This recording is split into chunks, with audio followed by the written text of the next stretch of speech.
Hi, my name is Lara Kudaisi. I help people heal from emotional pain, trauma, childhood dysfunctions for a happily ever after. My story in a nutshell is that I healed from having a child at 19, 14 heartbreaks, 15 abortions, and a divorce. I have created a program titled How They Heal. Welcome to another exciting episode of How They Healed, where we bring people to come and share their journey, their stories through pain, trauma, dysfunction, and every other thing that is debarring them from living a fulfilling life. And as usual, I'm your host. My name is Lara Kudaisi.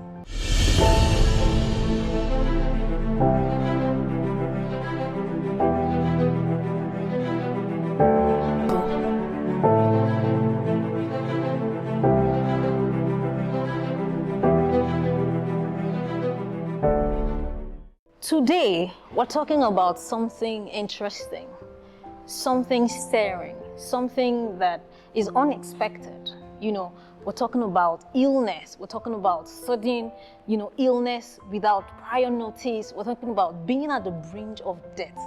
And I have a guest with me who has been through all of this. He's such a lovely, beautiful, handsome young man. I can't even wait for you to meet him. But he's going to share his journey and his story with us today. So guys, join me. Eligible bachelor, and a gospel singer of finesse, Pita Linus. Oh my God, what a welcome. What a welcome. Thank you for that. Okay, so Pita, we all know you as Pita Sings. You sing, you're a minstrel, you're a gospel, singer and all of that. I was just scrolling through Instagram one day and then I just saw your story. I just saw, snippets of videos, that talked about, I was ill. And then I kept seeing pictures of somebody with drips all around. And then I saw somebody talking, one of your friends saying, he called me and said, I'm having a stroke. I'm like, what?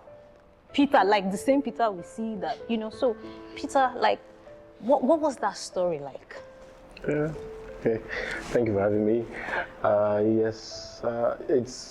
Yes, my name is Pita, not Pita Sings. That's my Instagram handle. Okay, sorry. Pita, P-I-T.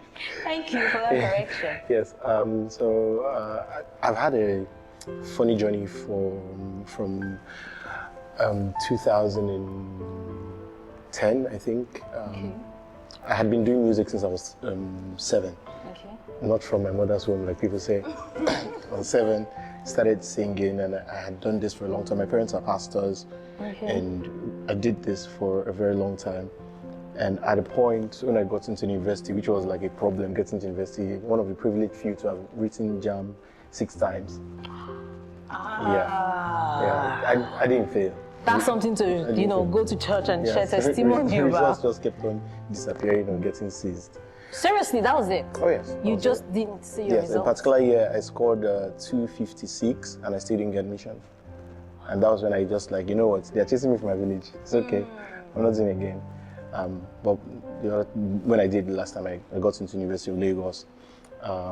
Then final year, I felt like before final year I'd gotten a job and I felt like, music it would probably not be rich if you were going to be doing gospel music. And I've seen my parents are, they're pastors, but they give their all. They keep giving everything and keep taking from us and giving. Yeah. Anyways, but that was fine. But I just didn't want to do that. So I stopped singing. I started working, got a good job, good house. Everything was going smoothly. But I kept on hearing pastors saying that, Peter, listen, this is your call. You can't leave this. And every time these pastors would say, this is your call, I'll be looking at their GL and all that, like, really? Yeah, you guys have cars to show and all of that, but I'm a singer, I'm not a preacher. So, you guys be all right. Let me just go and, I'm joking. Anyways, so 2012, I was driving, I was going to a service on a Saturday morning, and a drunk driver drove into me. And that was the first experience I had, first near-death experience. It took almost 2 years to recover. I still have a metal plate in my arm. And that's when I knew that Definitely. I promise God, I was like, if you just let me go, I will do your work. You don't have to suffer me a lot. Like this. You know, so I started doing gospel music, released an album, and it was all well and good. So sorry to keep cutting you. Like, were you in the hospital for 2 years or? No. So I was in a hospital. I kept on. So my arm was broken, and I kept on ministering. So if you check on YouTube and you see me in a sling, I kept on ministering, and there was a particular day I was ministering in Abuja, and my arm just wanted to give way. So they quickly had to go for surgery, and the doctors told me, man, this is not a joke anymore. We need to do this, or you're at risk of amputation. We got it done, and I started singing. And I'm very quick to let people understand where I am as a music minister. It's not a day's journey. I lost it. I really lost it. Gospel music, music gave me it gave me a platform where I got anything I wanted. And nothing prepared me for fame, because in 2013, 2014, I was just winning awards, Artist of the Year and all those stuff. And I wasn't ready for it. I really wasn't ready. It was one of the things that destroyed my relationship. I started misbehaving. Wow. And it was just a weird environment. I wasn't used to getting all the attention I was getting, so I didn't know how to handle it. But the worst part of these things is trying to talk to pastors to get them to help, because on the inside, I knew that this is not the life I wanted. This is not the life. On the inside, I knew this is wrong. I didn't want to be that person. I always have prided myself in seeing my parents, who's been married for over 40 years, and wanting to be like that. I knew that if I continued like this was not going to happen. So 2016, I wrote an album about it. It was called The Yearning. It was like coming back to God with very deep lyrics, if I may say. 2019, it was a rough patch, and then 2019 I started, feeling like this is cool, life is getting better, and I can do this, and released an album in 2019. And I traveled to the UK. I was preparing to tour. I landed in Nigeria, went to minister in Delta State in Port Harcourt, got to Lagos, and I started having a headache. My head was aching. It was. Anybody who knows me knows I have a very high threshold for pain, like very high. Coming from the accident and all that, my threshold for pain is high. So if you say on a scale of 1 to 10, how do you feel? How is the pain? I can tell you 9, but I will not react. But at this time, it was bad. I couldn't see my head. It felt like somebody would put a hammer in my head and just keep hitting. So my friend said, Peter, you need to go to the hospital. So I went to the hospital. God bless you, doctor. I went to the hospital and they said that it was migraine, malaria-induced migraine. And so I felt like, okay, ice cream for the pain. So I bought ice cream, bought pizza. Who does that? Because they That's said Pita. They said It's only Pita. They said that it's headache now, migraine. So eat and take the drug. So I remember clearly. I took the ice cream and I went to bed. I went home. I went to bed. I woke up in the morning and I couldn't move anymore. I couldn't feel anything. From this side to this side was gone. Couldn't talk. Couldn't speak. Talk and speak. It's the same thing, Peter. I couldn't speak. I couldn't move. And it dawned on me that I was having a stroke. I had a stroke. By that time, I didn't know. So I think one of the beautiful things about God, sometimes He prepares us in ways that we do not know. I typically don't like my phone around me. But that day, my phone was beside me. So I moved to the side, picked up my phone, and the first the last call I had made was Onos. So I called her. I said, sis, she always plays. She's like, hello, dear. I'm like, sis. She was like, I think I'm having a stroke. And she was like, go away, Joe, how are you doing? I said, I think I'm having a stroke. Please come.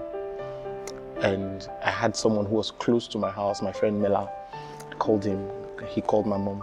I think I called my mom or something. And they came. I remember. Now, I'm one of those young people that don't cry about anything. My heart has been broken, I don't cry. I don't cry. But immediately I saw my mom, it just dawned on me that my life would never be the same again. Like, you know that thing where they pour water on you and you just be like cold chill, like the reality that this is going to be you for the rest of your life, paralyzed. I just started crying. I said, Mommy, who did I offend? Like, Wow. I started talking about it, and I said, Mommy, who did I offend? What did I do? What did I do wrong? And she was just looking at me. She was like, you're fine, you'll be fine, you'll be fine. That's all she kept on saying, but I knew that she was crying. And they took me to the hospital, and they drove to the...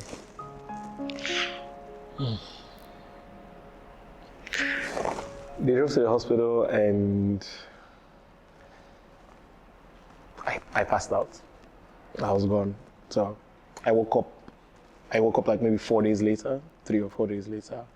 But in between, they said that I was waking up, but I don't recall it anything. There was a particular Sunday where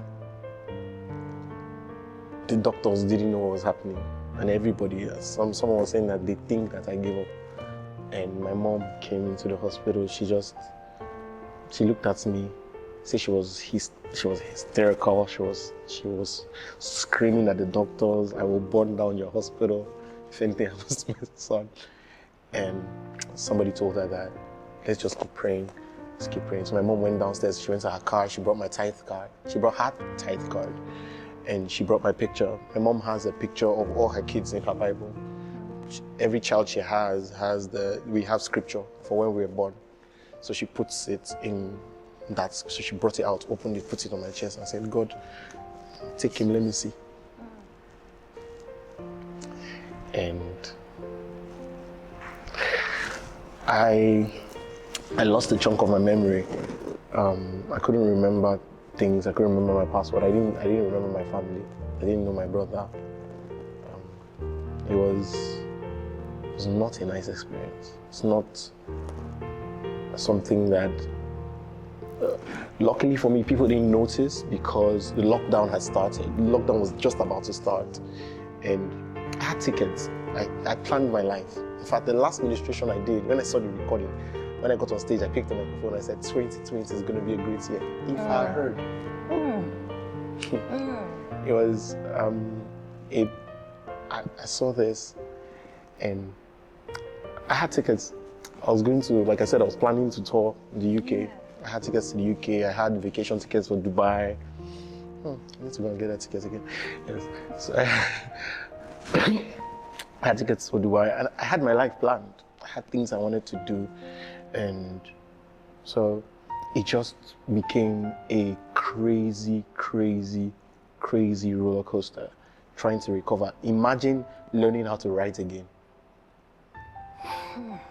And my friends would call. I told my parents, I don't want to see nobody, because if you check my Instagram, you know that I was a vain person. When it comes to dressing, we die here. I could dress for Africa. Combinations on flake, I will wear it and just try to be fine and be deceiving myself and other people. But they put food in my mouth, it will fall. How do you want to see me that way? I couldn't use the restroom by myself.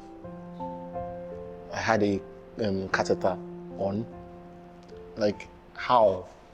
I could wake up in the morning and say, I'm going to Abuja. I would go. I would wake up and say, I want to surprise this pastor. I'll go. I'd wake up and say, you know what? I need to go and see my parents. In fact, what I used to do, I live on the mainland. About 9 o'clock, I'll get my car and drive to the island to go and buy a suya. That was me. Like, this happy-go person.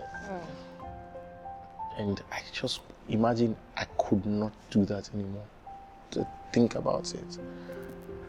Look at stuff, I want to pick it up. Nothing. It had drips all over my body. It was a scary experience. It was scary. Wow. Like, wow.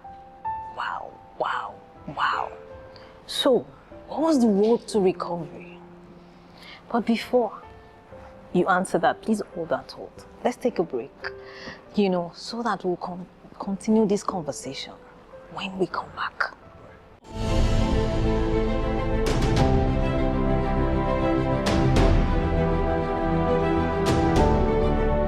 Welcome back.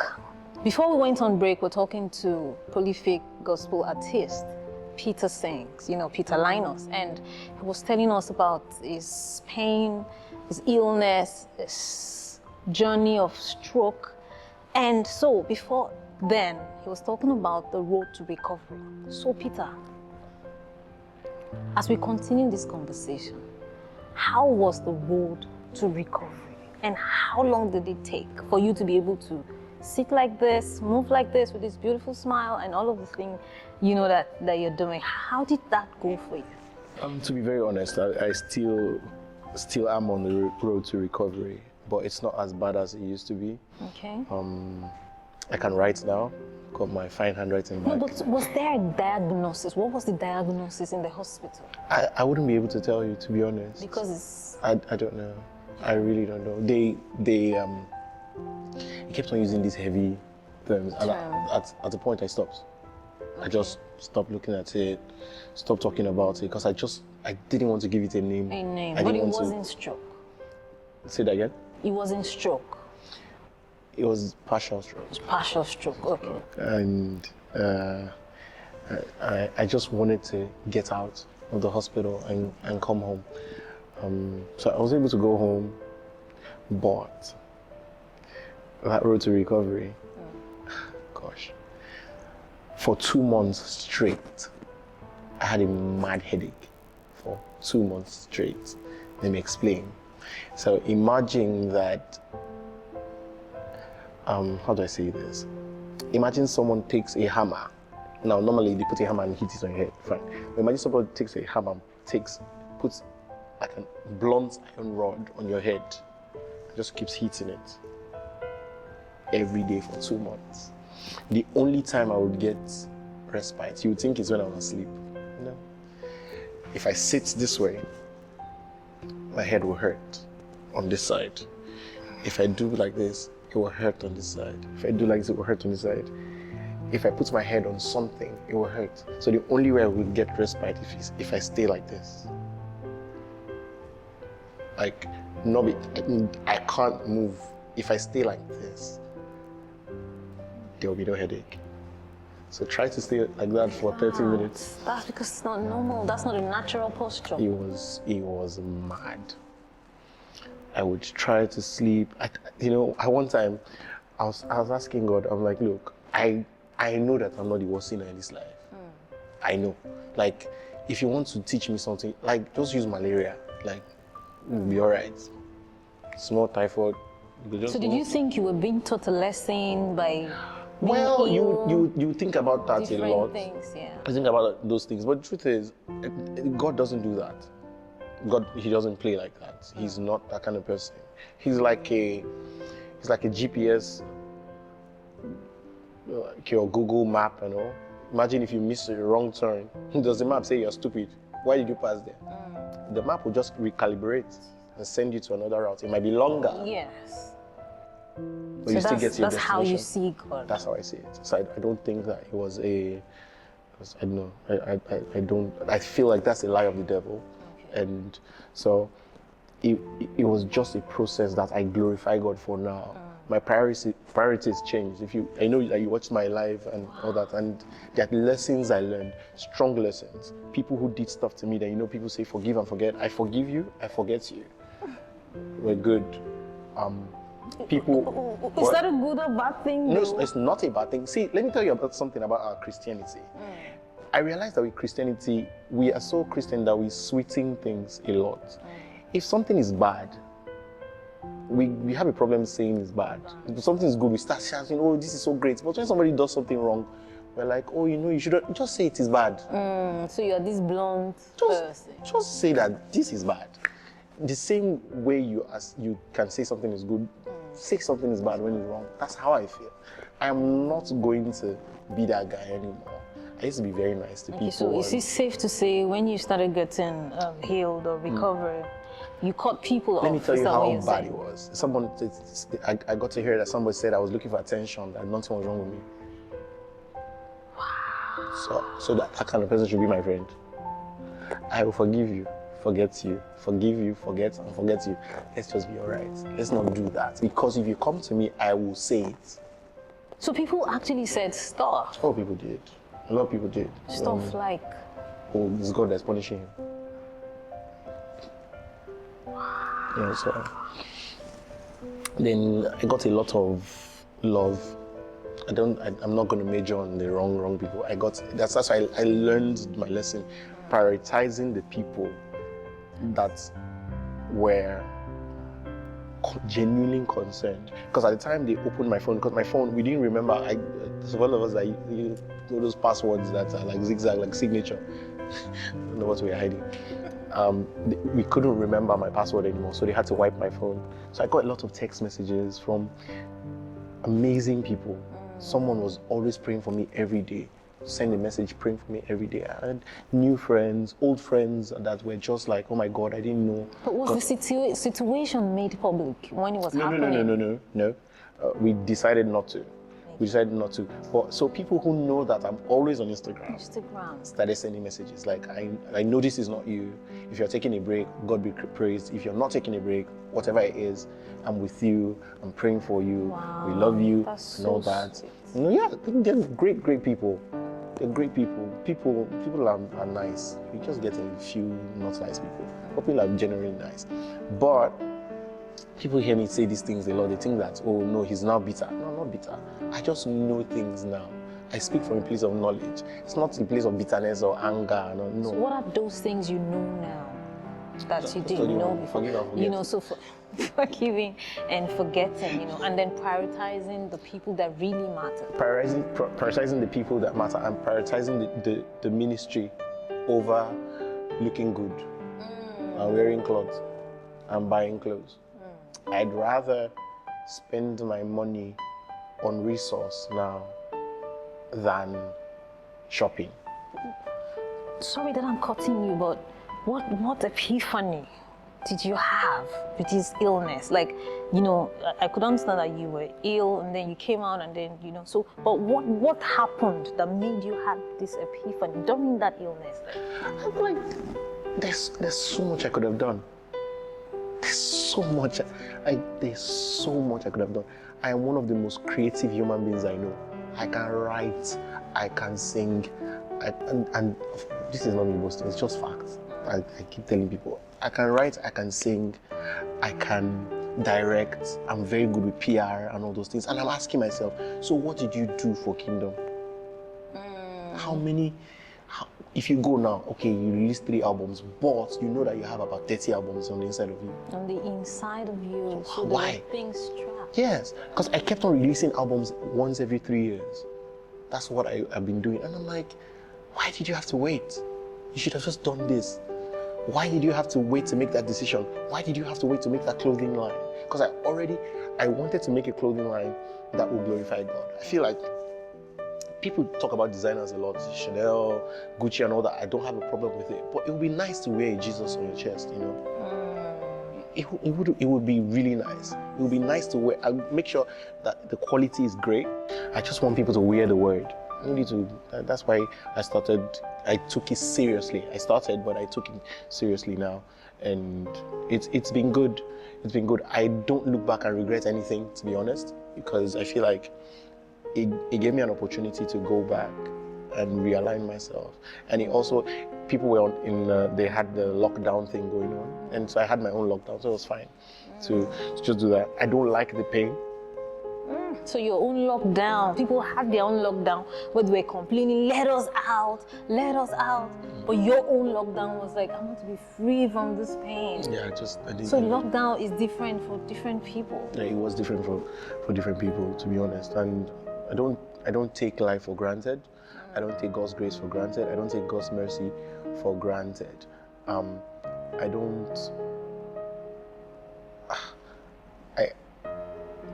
Relationships, past experiences, I appreciate the people that I have in my corner.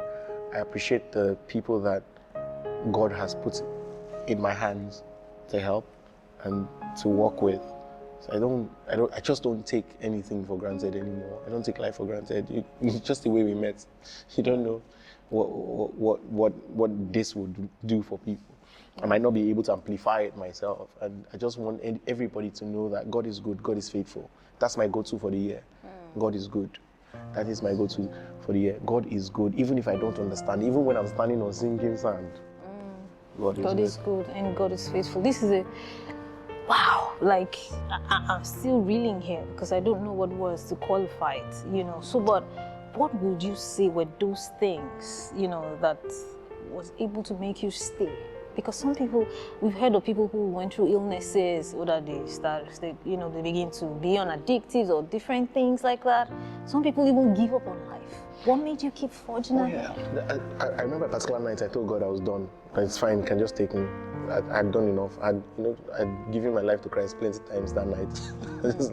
just in case there's something I miss, Lord, just let me know. And I started calling people that I was fighting with. Oh yes, I started calling them. I remember a friend of mine that was so upset with me. When I called her, she said that, she just said, yeah. But when she hung up, she said, something is wrong with her. I'm sure that something is wrong. Yeah, so she told her friend, said, Peter called me today, something is wrong. It's not like, yes, he spoke to me and all that, but, because my fear was, I didn't want to go and people will be crying that I had an opportunity to settle with this guy and I didn't. I didn't want to put that on anybody. So there was a thought of going. I was ready to go. I said, because of the pain was too much. I said, God, I've tried. It's time to go. And, when I said it's time to go, my mom walked in. She came in to come check me. As she entered, God said to me, that's why you can't go. She will never recover. Wow. Sometimes when people want to give up, you think of, people that take their lives prematurely by themselves. They don't want to die. They just want to end the pain.